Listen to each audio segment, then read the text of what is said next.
Hello, Tom. It's so nice to have you back on Conflicted. How are you doing? Thomas, it's great to see you, and with a very finely trimmed beard, if I may say. Thank you for noticing. They took 2 inches off the other day, and I feel positively shorn.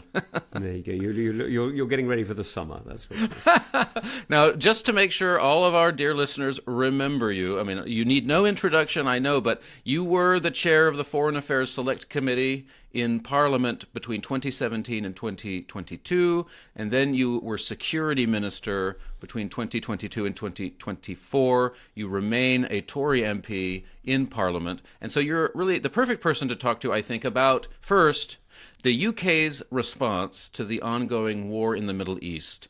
Obviously, you are not in government anymore. Your party is out of power, so maybe you'll feel particularly free to describe the UK's response to the war, given that Prime Minister Keir Starmer, head of the Labour Party, is leading that response.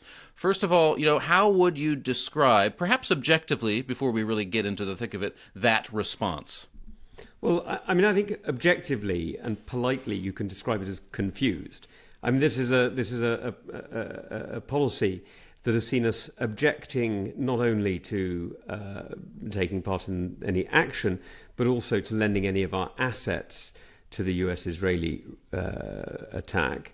But then 24 hours later has said, no, actually, we will take part. So, I mean, I think politely you can say it's confused. I think if I were being harsher, I'd say this is a legalistic approach that has failed to understand that the purpose of government is to defend the interests of the British people, not simply to follow rules. The Sabbath is made for man, not man for the Sabbath. It's certainly true that throughout, government ministers and the Prime Minister himself have stressed that any UK action must have a clear legal basis. They keep talking about a legal basis. Now, perhaps I've been in the Amen Middle East bubble for too long. Perhaps I'm just, in the thick of it. It's hard for me at the moment even to understand what that means these days, because the old institutions that used to coordinate global action and provide the imprimatur of legality, they just seem to be non-existent now. And I think, the Western alliance under the United States would feel that those institutions are just obfuscating. They would not allow for action. I mean, I don't know. Maybe I've just drunk the Kool-Aid or I have blinders on. What does this mean, legality, these days? It clearly doesn't mean a vote of the UN Security Council. That would obviously automatically be vetoed by China or Russia, or on the other side, of course, by France, the United Kingdom, or the United States. So it clearly doesn't mean that. What does it mean? It means, I think, the ability to have a credible explanation in a way that people will understand and sympathise with. And I think that's what I think that's what international law has come to. Treaties have been eroded in various different ways, and they're not being applied in the same way. And so that's really where we are. And I think it's pretty difficult not to argue that Israel and even the United States, and I would argue the United Kingdom, have the right to self-defense against Iran, given the amount of violence that Ayman has listed on Conflicted, but actually that I have faced, when I was a soldier, when I was a journalist in the Middle East, and then as security minister in the UK, and we spoke about it in the past. It's another thing that the Prime Minister often mentions. He says that he has learned the lessons from Iraq. He doesn't want the UK to make the same mistakes as were made back then in Iraq. So he invokes the specter of the Iraq War regularly. You served in that conflict. Many people did. Of course, I understand it remains a controversial war to this day. A lot of people think that it was the kind of undoing of much that was good about Western global strength and everything, and there's a conversation to be had there. But what do you think the Prime Minister means about lessons from Iraq, and what other lessons possibly would someone like yourself have learned from Iraq? Because people who know about the history of the post-American invasion of Iraq know that the chaos and carnage that country descended into following the invasion is to some extent attributable to the actions of the Islamic Republic of Iran. Right. So I would say there's his lesson and my lesson, if you like. The Prime Minister's lesson is, I don't want to get drawn into a Middle Eastern war. Well, you know what? I think the world agrees on that. Nobody wants to get drawn into a Middle Eastern war. But the reason he's drawing the wrong lesson, I kind of made this point in the House of Commons yesterday, is nobody's talking about putting soldiers into Iran. These are airstrikes. I mean, they may or may not be effective, but they are airstrikes. Nobody's sort of, even the Americans haven't lined up one of their Marines Expeditionary Units or any of their armoured divisions or anything like that. The things that they've lined up are all air assets. But the lesson forgive me, but he's refusing to draw from Iraq is, what do you do the day after? There's absolutely no planning for that. Now, you can perfectly legitimately criticise the President of the United States for that, but, he's the Prime Minister of the United Kingdom. He's the leader of one of the world's most powerful countries, and he has a responsibility to look at what the plans for the day after might be. Now, some of those plans will, of course, vary enormously on whether you end up with a military coup or an IRGC coup or Pahlavi or the range is very great, as we know, and there's a possibility of civil war as well. But if you're not even talking to our local partners, if you're not even talking to Iraq, if you're not even talking to countries in the region about what it is you want to get in quickly to try and stabilise whatever happens next, then I'm afraid you're learning the wrong lesson from Iraq. You're learning the lesson that the West should never be involved. Or you're learning the lesson that you should always bow down to IRGC interests, as some people wanted to in 2006, 7, 8. But you're not learning the important one, which is make sure you have a plan for the day after. You've been in Parliament now for about 11 years, and in that time you've served in some pretty exalted roles, including Security Minister. You will therefore have connections, personal, professional, across government and beyond, into the United States government. Do you have at all an ear to the ground, Tom, at the moment, about what America, what Israel, what Gulf partners might be discussing about the day after in Iran? Do you have anything that you can, that you can help us make sense of where this war is inclining towards? Here on Conflicted, we understand the context. Eamon certainly broadly supports the war. But even he, would struggle to articulate clearly what the war aims are. And what certainly makes this war very different from any of the wars that I've lived through as an adult, now that I'm 47 years old almost, is the degree to which public debate, in Congress, in the UN, etc., has been non-existent. It's very strange. I was discussing it yesterday with a friend saying, and again, I don't mean to be hyperbolic here, but to some extent I feel like, well, this is what creeping authoritarianism in liberal democratic governance might be like, where a big war breaks out and you're just trusting the President of the United States and his team to do the right thing, but you don't really know what they're doing. Do you have any concrete sense of what the goal is? Well, I mean, I think there's been quite a lot of discussion after the event, and I would agree with you there. And by the way, you do look older than 47. Why? Thank you, sir. You're well. I presume that's what the prophet beard is for. But anyway, the reality is that I think there are a series of explanations that I've heard. And when I speak in private to friends of mine who are either in the US administration or on Capitol Hill, there are a series of explanations given, different merit, different, reliability. But it's quite clear that a large element of this is because because the attacks in August last year neutralised so much of the air defences, and the regime refused to recognise the change in position and refused to back down. So the United States, I think, is taking the opportunity to remove an organisation that it sees quite reasonably as one of the most violent exporters of terror and hatred around the region and indeed around the world. So I think, if I'm honest, I think that's most of the reason. And the day after? I'm hearing no serious conversations about it. I mean, everybody I speak to says that's somebody else's job, which does not leave me at all reassured. Because as you and I both know, this could go in any number of different directions.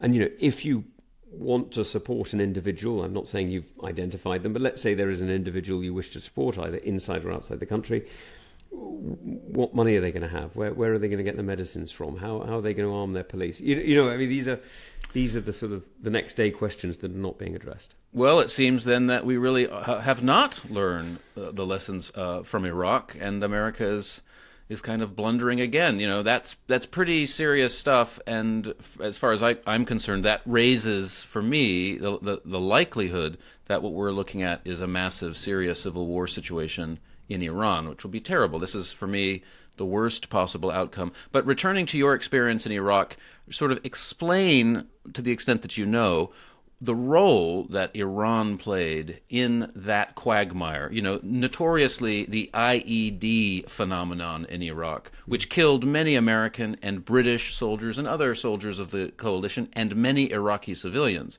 These IEDs were sort of devised by Iran, smuggled into Iraq, employed through militia networks that were organized by the Quds Force, the foreign arm of the IRGC. So can you tell us, what was it like on patrol back then, knowing these IEDs were there, just to remind people that, despite what you often hear, the Islamic Republic of Iran is not actually a peacenik, responsible kind of state at all, and it has long been from the very beginning, an enemy of Western powers, the United States, but also the United Kingdom. Well, let me tell you, towards the end of March, about 23 years ago, I was on patrol, and we'd just taken the city of Al-Amara in southern Iraq, and we were going up to the border with Iran in order to make sure that we had, we were cutting off people who might be trying to regroup and attack us from the Iraqi armed forces. And as we went up there were two things that really struck me. The first is we had to cross a minefield, and it was the biggest unmarked minefield that was around at the time. And of course, it dated back to the Iran-Iraq War, which had been about, 20, 25 years earlier than that, sort of 80 to 88, I think it was. And that minefield was completely wild. I mean, as we drove through it, there was somebody on the front sort of pushing through the sand. And, I do remember the nervousness when one of our wheels slightly tipped something, and out popped a tank mine. And so it was relatively nerve-wracking, but that was the earlier stuff. Anyway, we got to one of the crossing points into Iran, and there was a guy coming over in a sort of pickup truck, two blokes in the front and a ram in the back. And it was one of those moments I went to go and talk to him, and I said, "What on earth are you doing?" And he said, "Oh, I've come for the Thursday market." And I was like, "Forgive me, but BS." I was like, no, there's always the Thursday market. And I was like, "Mate, you haven't been able to cross this border in 40 years. What are you talking about, right?" Or 25 years or whatever it was at that point. And it was quite clear what was happening, which was that the IRGC were pushing over Iraqi refugees, Shia Iraqi refugees who'd been in Iran since probably at some point through the Iran-Iraq War, and they were pushing them back over the border to go and see what was going on.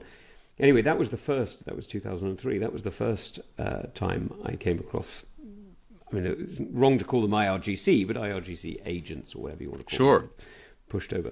Anyway, as things got worse, it became very obvious, and we had very clear intelligence of IRGC officers, including all the way up to Soleimani, who you will remember, organising various different attacks against us, against the US, and of course mostly against Sunni Muslims in Iraq. I mean, this is the great irony, of course, of the people who are sort of complaining about violence against the Islamic Republic of Iran today, is they claim to be defending Muslims. Like, the Islamic Republic has killed more Muslims than any other organisation at all in 40 years, 50 years. I mean, it's probably killed more Muslims than every other organisation put together over the last 45 years.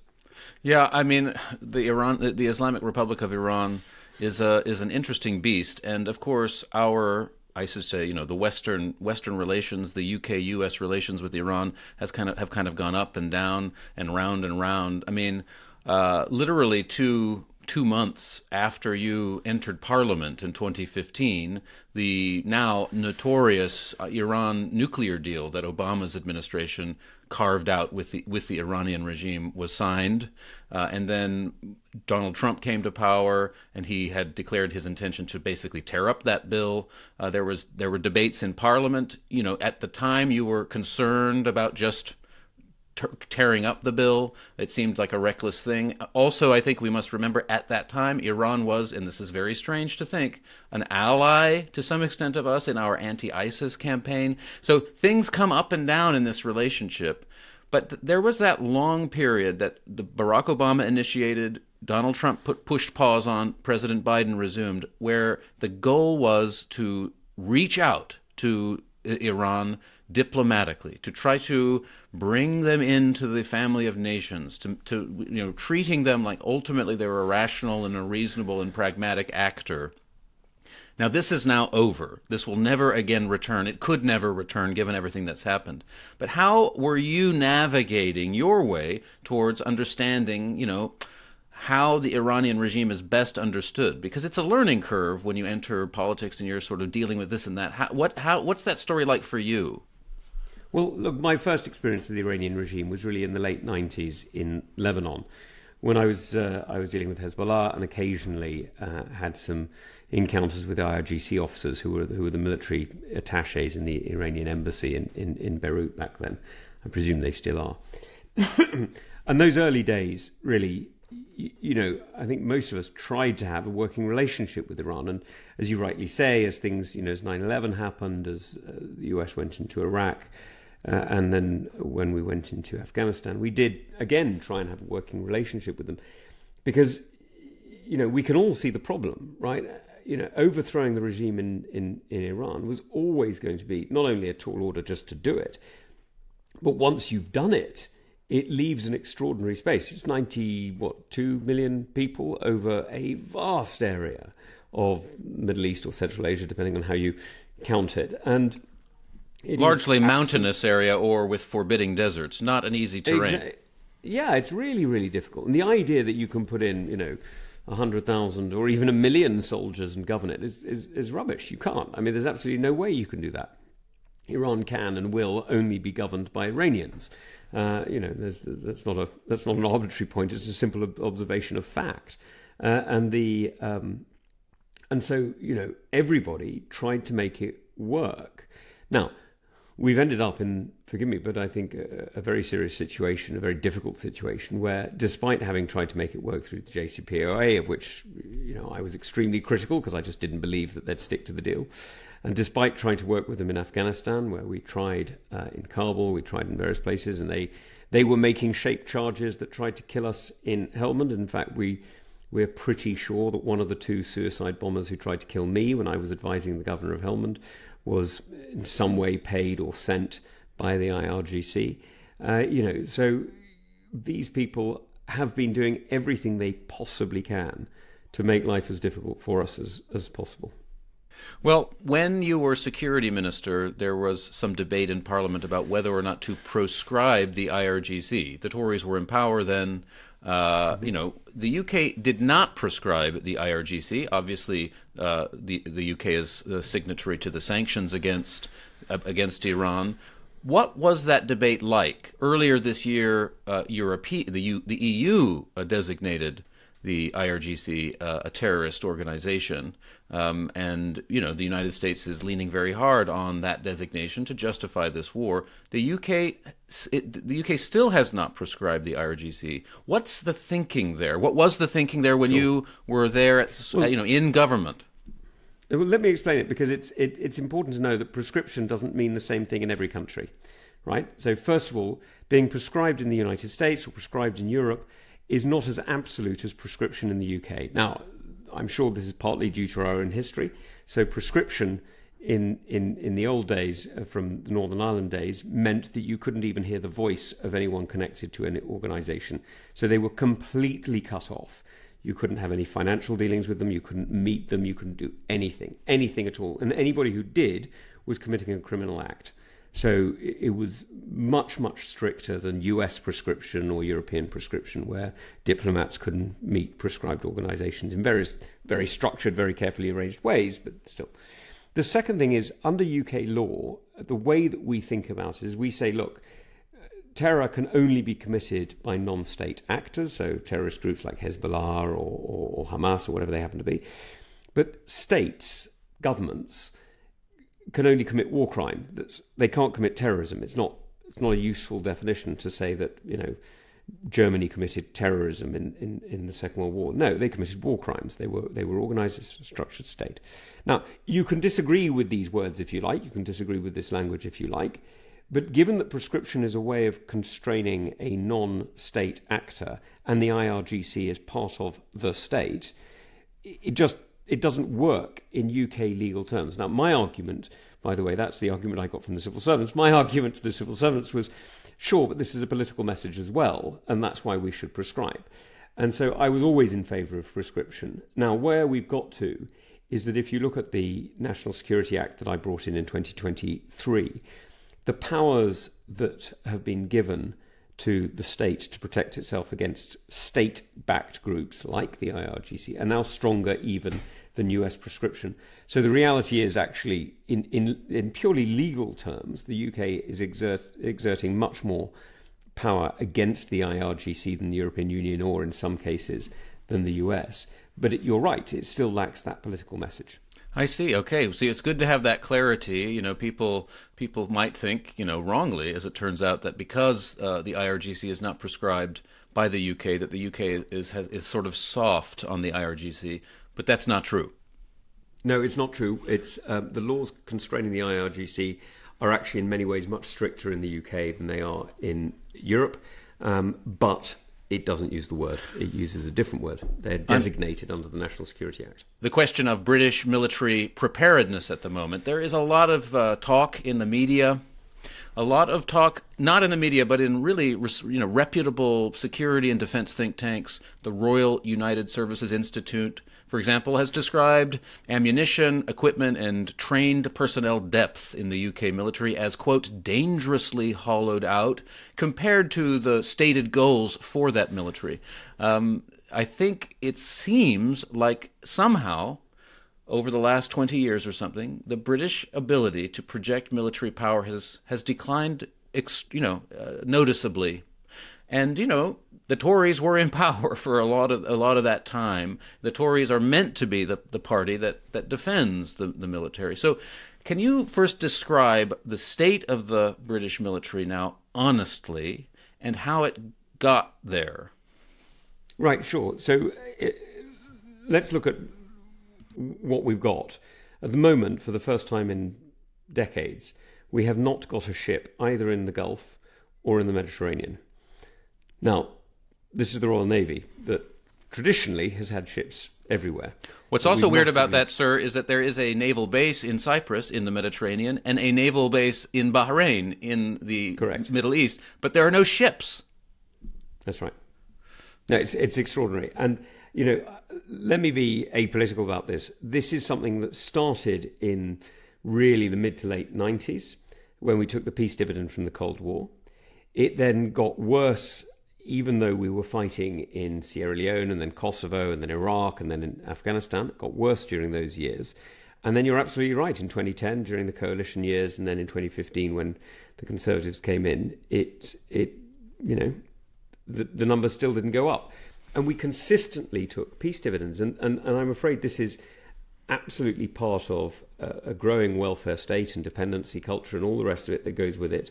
It's to do with a flatlining economy that has largely been flatlining since 2008. And it's to do, therefore, with the inability to maintain things. Now, what's even more striking in the UK, which is often missed, is, we all compare defence budgets around NATO, right? You've got to meet 2% to whatever target. Poland spends 4%. I think Estonia is now spending over 4%. I think Lithuania is up to 5%. I may have got these numbers slightly wrong, but it's in that sort of order. Well, they're facing clear and present danger, I suppose, on their borders. They've got, if you live next to a bear, you buy a long stick. But the the reality is that they're not alone in spending more. Other countries like Spain and Portugal are still spending 1.5%. Now, which one do you think the UK is closer to? Well, you'd think the UK was closer to Poland and all the rest, wouldn't you? Well, when you knock out the nuclear contribution, which is about 0.7, maybe a little bit more than that, and the effect that has on the wider budget, actually we're spending about 1.5%. Oh my goodness! Really, that's shameful. Yeah, which is tiny. So in reality, when you look at the changing nature of technology and the increase in defence pay, there has been no increase in defence capability in the conventional realm for, I don't know, 10, 15 years. And it's really serious. Well, what about keeping pace with technological developments? For example, the drone, the probably Shahed-type drone that was fired by Hezbollah at the British base in Cyprus. I saw in my brief research this morning that you were present in Parliament last year when a Shahed-type drone was put on display there to kind of reveal. I brought it to okay, Parliament. You were the man in charge of that. Fine. Okay, so back then it was look at this drone that Iran is supplying Russia and then fighting, which is attacking people in Ukraine. Flash forward 6 months, Britain is being attacked by such a drone from Hezbollah. But in terms of British military preparedness, from what you know, has there been any proper development of our ability to counter this sort of technology, given how cheaply it is to make that and how expensive it is generally to combat it? So here's the thing. Yes, there has. And actually, to be fair, over the last 5-10 years, there's been, 10 years is exaggerating, sorry, forgive me. Over the last 2 to 5 years, there's been increasing emphasis on drone technology. And there's been increasing interest in it, and that's ramped up a lot because of Ukraine. And by the way, we are learning a lot from Ukraine as well. They're being enormously helpful, and that's a fantastic and very important relationship for us. But the reality is that there are two things, as you may know. Basil Little-Hart, who was the great sort of mid-war strategist who came up with the ideas that were then picked up by the Nazis, very embarrassingly, of the Blitzkrieg and things like that. He came up with a wonderful line that the only thing harder than getting a new idea into the military mind is to get the old idea out. And so we are investing in new weapons capabilities. We are developing new weapons capabilities, but we are still tied down with legacy systems that are enormously expensive and that will likely either be inoperable or in fact be destroyed on the first day of a conflict. So there is a real challenge here in making sure that we are actually better structured to be able to face the threats that we face. And at the moment, that's not where we are. Well, listen, let's wrap this up just quickly, and this is crazy. I want to do a whole episode on Conflicted about the question of Diego Garcia, the Chagos Islands, and all of that, because it's extremely complicated, and now very controversial. Initially, the Prime Minister said that the U.S. could not use their base on Diego Garcia to prosecute the war in Iran. He did change his mind 2 days ago about that following Iranian attacks against British assets, though he has said only defensive operations should be launched. It's kind of confusing. It's utterly meaningless. It's very confusing. So what is your, back of the fag packet sort of summary of this Chagos, Diego Garcia kind of, frankly, in Eamon's terms, clusterfuck? What is going on there? Well, look, I'm afraid that is the correct term for it, because the reality is that this is one of those moments where we have sacrificed our own interests on the altar of a dead god. And that dead god is the idea of the international rules-based system as an absolute rather than as a negotiating point. The reality is, of course, we want the international rules-based system. Of course, we want international law. But if we're the only parties that are supporting it, then this is not a way of enforcing, norms across society. It's a suicide pact for those who obey it. And that's no way to go through life. Now, we've got to turn this around and to go back to some of the points that we've discussed in the past. One of the geniuses of religious interpretation really started with the Jews more like 4,000 or 5,000 years ago, was the ability to learn that if you want to predict the future, you can either do what the pagans were doing, which is rain dances and sacrificing chickens and things like that, or you can develop the rules and you agree the future in advance. And the genius of Jewish theology was that what you did is you predicted the future by agreeing it in advance, and that's the law. Now, once you've done that, you then have to temper it with the breath of God, effectively, with the ability of human beings to interpret in different ways. Now, what we're seeing from Starmer is the most puritanical legal interpretation with absolutely no recognition that you have to have human inspiration within it. And I'm afraid that's leading to these extraordinarily daft decisions, like that the UK would be breaking the law if it were to defend itself against Iranian missiles, which is completely absurd, or that Israel is in some way aggressive after 47 years of attack by Iran. that that somehow or other, this is deeply wrong. I mean, it's completely absurd. And the most obvious example is Diego Garcia. Every deal was done in the 60s. Millions of dollars were spent, to buy off the Mauritians. The courts were agreed so that they couldn't try cases between Commonwealth countries. Everything was done in a completely legal way, but recognising the importance of the position. And Starmer is sacrificing that for absolutely nothing at all. Yes, it is. It is all very dispiriting. There you are in Parliament, the greatest political talking shop in the history of the world, working, as a part of this great British state. But it does seem to be in a very sclerotic and unimpressive place at the moment. And as an American who's made his life here, I sort of feel, a sort of whimper going out as there's this great opportunity for the UK to punch above its weight as it has done for the last several decades, and to help allies prosecute a war that is ultimately trying to, if not completely overthrow, at least hem in a very dangerous regime. And our contribution is pretty pathetic, and it's depressing. Well, I mean, let me put it like this, Thomas. I wouldn't have ordered these attacks in the first place until you had a plan for what you were going to try and shape. Now, I'm not suggesting for a second that you'll achieve it, but if you don't have a plan, you definitely won't achieve it, right? So you need to have some form of an idea of who you're going to bring together, how you're going to bring them together, what kind of structure you're going to put behind it. But once it's started, are you honestly telling me you don't stand with the 30 or 40,000 dead Iranians who were killed protesting? Are you telling me you don't stand with the women who were murdered for wearing the veil, or the others who were murdered for being raped, not for committing any crime, but for being the victims themselves? I mean, it's extraordinary.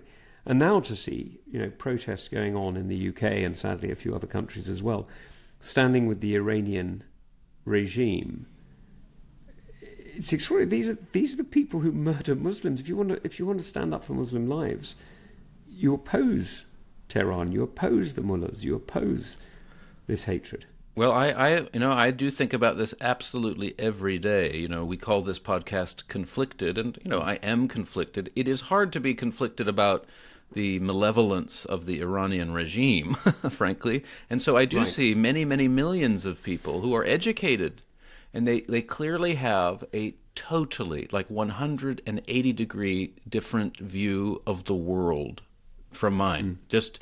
They're seeing Iran as part, and an important part, of a noble effort to undermine the real wicked player in the world, which is the United States and its allies. I know the the shadows cast by the American soft imperium. I'm not an idiot, but I still think, really, that's your view? It's so different from mine.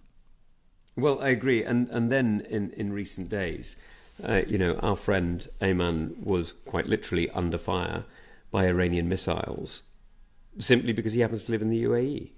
Now, the UAE has not taken part in this operation. And the idea that somehow the United States is responsible, it's extraordinary. And then the ignorance, of course, of what's... Anyway, one can go on, Thomas. Yeah, we know about it. Okay, Sir Tom Tugendhat, thank you so much for coming back on Conflicted. You really, I think, are the best friend of this show, and we really appreciate your time. And if I may say, sir, blessed Lent to you. I hope that you are being filled with the illumination of the Spirit through which we can properly interpret the letter of the law. Well, look, it's Lent is always one of those moments where you get a chance to think, and mostly I'm thinking about how soon Easter will come. Me too. Okay, thanks, Tom. Okay, cheers. Bye-bye.